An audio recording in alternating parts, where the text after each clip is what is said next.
Ooh. Okay, we're gonna tread lightly here because I don't want an army of small children to chase after me yearning for my blood. So let's all, for lack of better terminology, let's all stay frosty. Sorry, I joke when I'm nervous. I never reviewed the original Frozen because I wasn't doing these shows when the original Frozen was released. So let's just kind of give a little bit of a brief summary of my thoughts on that movie. Overall, I really liked it. I thought it was beautifully animated. The story was fresh and original. They did some very interesting and very different things with it, mostly to its benefit. I think Elsa is definitely the most interesting and layered Disney princess character since Belle. And I like the other characters too. Elsa's definitely kind of the star of the show. But the other characters are fun as well. Sorry about the sun. It's, early afternoon. But I didn't think even then that it was kind of the be-all and end-all. I thought it had some structure issues. I thought they had, for a film that was so very proud of its subversiveness or its self-awareness or its meta-humor at expense of the Disney brand, it's still kind of baked into the Disney mold and couldn't break out of it. And there were a couple of other issues as well, which I'm going to talk about here in a minute because they relate back to this one. But overall, I thought it was a very self-contained and good little movie. There's a reason why Disney films don't really do official released to theaters sequels. They're self-contained little stories, except for the directed DVD and home video shit that they were doing in the 90s. Really, when you think about it, I think The Rescuers, which is bizarre when you think about it, is the only film for a long time that actually got a proper sequel, and The Rescuers Down Under. And then they did like Jungle Book 2 and a couple others, I think. But for the most part, stay up there. I'm sorry. The animated films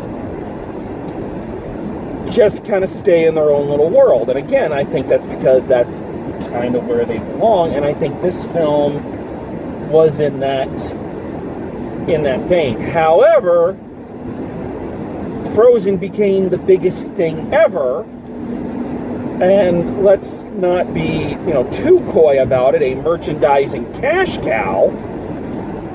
So of course they're going to do a sequel. I mean, why wouldn't they? They'd be dumb not to. The problem is, when you do a sequel to a film like Frozen, there's not a lot of places you can go with it. Because again, while the way they told that story was very deconstructive or very self-referential or whatever, the story itself is still relatively simple. A film critic online that I watch, Movie Bob, compares Independence Day, the original Independence Day, to Independence Day Resurgence much in the same way, saying that while the details are important, the original Independence Day is a relatively simple film in terms of plot and structure. But so when you go to do a sequel to a thing like that, the only thing you can do is start to delve into parts of the lore and start making things more complicated. And when your basic story, especially one of the things you built the success of the brand on, is the simplicity, making things more complicated plays against you. So let's delve into this a little bit. Let's talk about what I liked, first of all.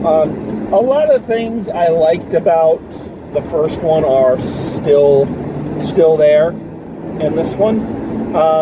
The animation is gorgeous. It is top-notch animation. And I'm a guy who's always going to be more on the side of traditional hand-drawn animation. But I got to say, what they did in this film is just amazing. I mean, yeah, the visuals are absolutely stunning. You're never going to quite top the creating the ice castle scene from the original, but there are some scenes in here and some visuals in here that really sell it. They really go for it. You know, the Elsa charging at the waves that you see in the trailer, her riding a water horse, you know, the land giants are really brilliant creations. So visually the film is very good. Unfortunately, and this is a me thing, that's kind of the only really consistent plus I find working in its favor. That's not the only plus. One of the things I didn't like about the first film, not so much I didn't like it, but I felt like it was unnecessary, is why they needed a villain. Why they needed the bad guy. Elsa should have been the bad guy. Disney has never done a villain origin and then redemption arc in their animated films. That's part of what makes Disney villains so great, is just how Shakespeareanly evil they are without any explanation or fear of needing to bring them back around or making them more human. It's like, no, they're evil. Done. But you look at kind of the things they've done with the Maleficent series, that whole kind of how did she get evil? Is she really evil? You know, and I think that's what they should have done with Elsa in the first one, is made her the villain and shown her origin and then her redemption. And they kind of do that, but I felt the inclusion of Hans in it was a bit much. You know? So the reason I bring that up is because this film has no villain, and I think that's a great thing. The villain is the crimes that have been committed, you know, a generation or two back. So I liked that. However, that's, again, kind of the only part of the story I really get into. Now, here's where it runs into the problem that I was talking about before.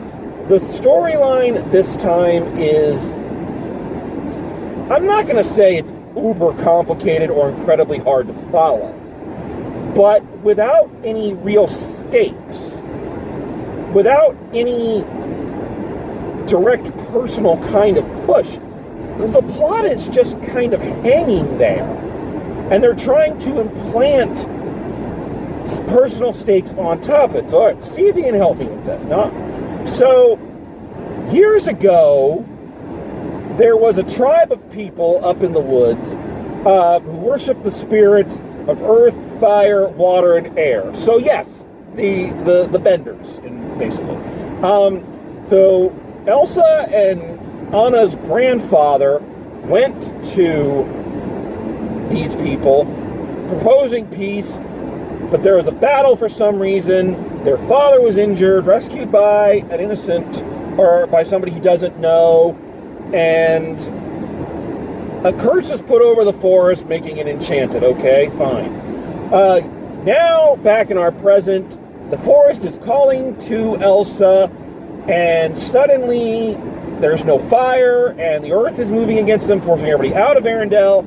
So Elsa and Anna and their little entourage have to go and find out what's going on, and they're trying to find out what's going on, and there's some mystical land further out that apparently their parents were trying to get to help either discover the origin of Elsa's magic or stop it. So Elsa goes to that island. It turns out also there are still soldiers from the original The original party still trapped in the forest along with the indigenous people. So Elsa has to go, and she finds out that it was her grandfather who started the battle.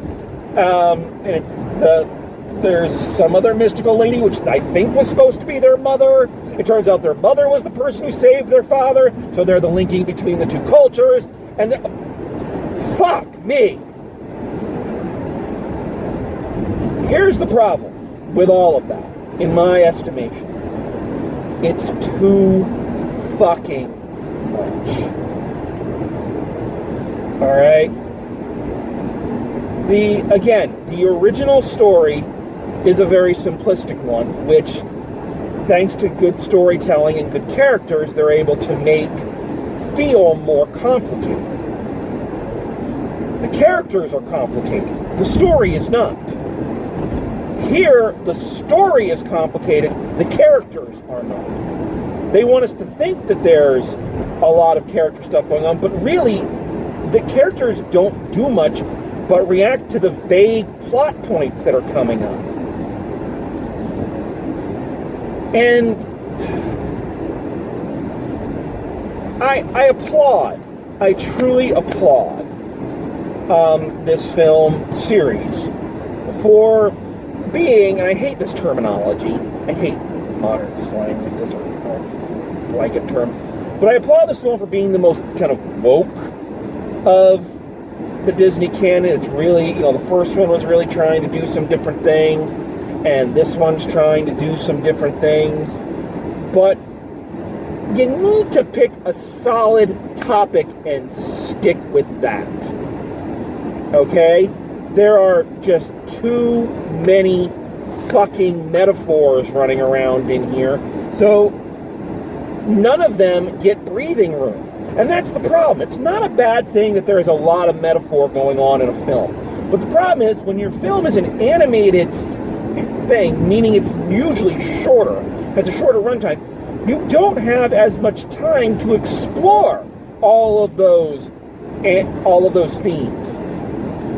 Okay? So you've got the theme of Elsa trying to discover who she is. Obviously, kind of like exploring the queer Elsa theory that people have kind of brought up. She's trying to determine who she is. She has a whole song about, glad to meet you, I want to know you, I've known you all along, you don't have to hide, kind of thing. Again, I don't know if that's what they were going for, but that's the kind of reading I get out of it. You have the metaphor of the indigenous people who were forced out by the mainly white colonial oppressors and took land and attacked, and now they're trying to set history right, so you have that metaphor going on. You've got the metaphors of, again, gender politics between Kristoff and Anna, and him trying to be, the more modern, sensitive male, giving her what she needs and not being kind of the normal Disney prince douchebag kind of bit. So you got all that going on. There's the respect for nature metaphor. There is so much. And again, I have to stress, it is not a bad thing for a film to be multi-layered and to have multi-themes and multi-points that it's trying to make. That is not a bad thing. But what is a bad thing is, again, in the original, they used a simple storyline to flesh out bigger ideas. Here, all of these different things make the storyline so complicated that while we feel like the characters are supposed to be moving forward, it really doesn't feel, at least to me, that any of them moved forward. It really doesn't.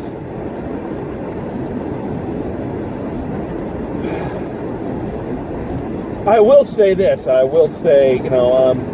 I've never been a big fan of the comic sidekick in a lot of Disney movies, and Olaf, to me, he wasn't annoying, but he has kind of that modern comedy thing of the actor and the writers knowing what they're doing is funny, so it's too self-aware of its own humor to really be funny to me. So Olaf never connects to me. as a character. But I will say, and spoiler alert here, he's got a good death scene. Like, he's got a very touching death scene. So there's that. Here's another thing about the original I didn't like. I think this is the one that people are probably going to hate me for. The music, the songs of the original suck. Now, calm down, not Let It Go. Let It Go is epic, all right?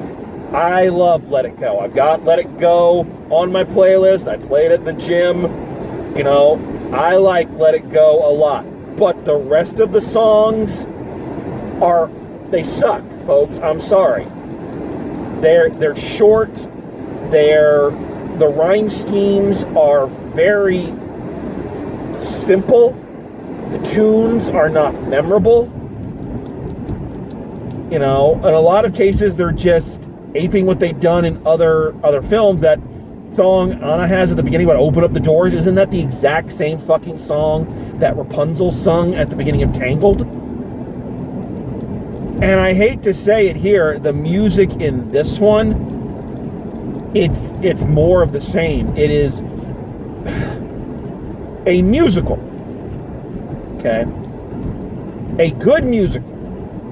The songs emphasize character emotion. The best way I've ever heard it described is that in a good musical, when you have an emotion, when you are feeling an emotion that is so powerful that simply saying the words aren't going to express it, that's when you sing it.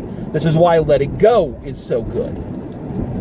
Because it's emotion that can't just be expressed through, saying, "Oh, I feel free." You have to, explode out with it.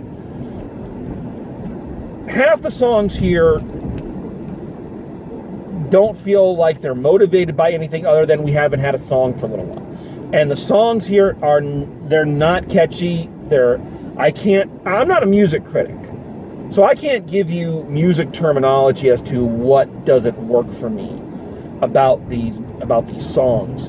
But the rhymes are just very, very basic. The tunes are all over the place. They're the only one I kind of got into is Christoph has a very 80s power ballad kind of thing. But even in that, his emotions, I know what he's supposed to be feeling, but he's expressing contradictory thoughts in it.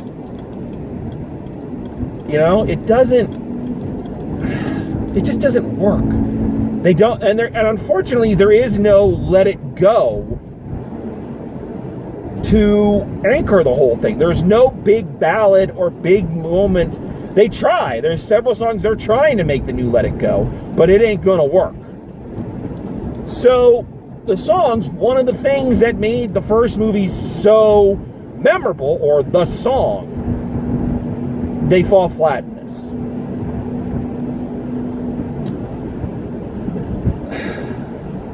So I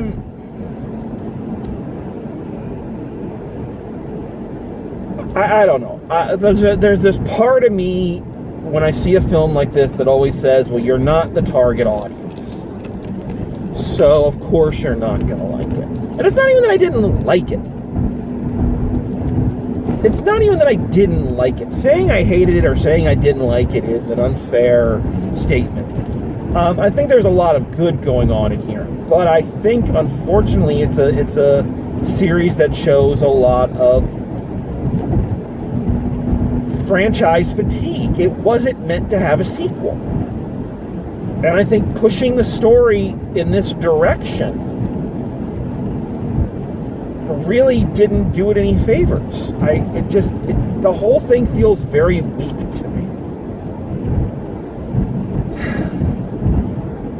They introduce new characters who don't get a lot of development. I have a feeling one of them is who they're going to try to make. I've heard rumors, I don't know how true this is. I hope it's true. That when they do Frozen 3, because of course they're going to do Frozen 3, they introduce a character who I believe they are kind of setting up to be Elsa's girlfriend. because I've heard rumors that in the third one Elsa is going to have a girlfriend, and I'm fine with that. That's cool. It hasn't been done before. Let's give it a shot. But she doesn't really have a character. She has a name. There's another character who, again, has a name, and he's basically just Kristoff from the indigenous tribe. So that's basically his personality. And I hate to say this, Kristoff doesn't have much of a personality to begin with. So, other than not being the standard Disney prince, other than that, that's kind of his whole character. I don't know. I wish they had let it go. I really wish they had. Now, clearly, my opinion is not the popular one. Clearly. This movie has already blown everything else out of the water, of course. For those with kids, especially daughters, I would imagine it's going to be when it comes out on Disney Plus or on DVD, it's going to be in a non-stop cycle, just like the first one. The Disney fandom have already declared it the best movie of 2019. So clearly, mine is not the prevailing opinion.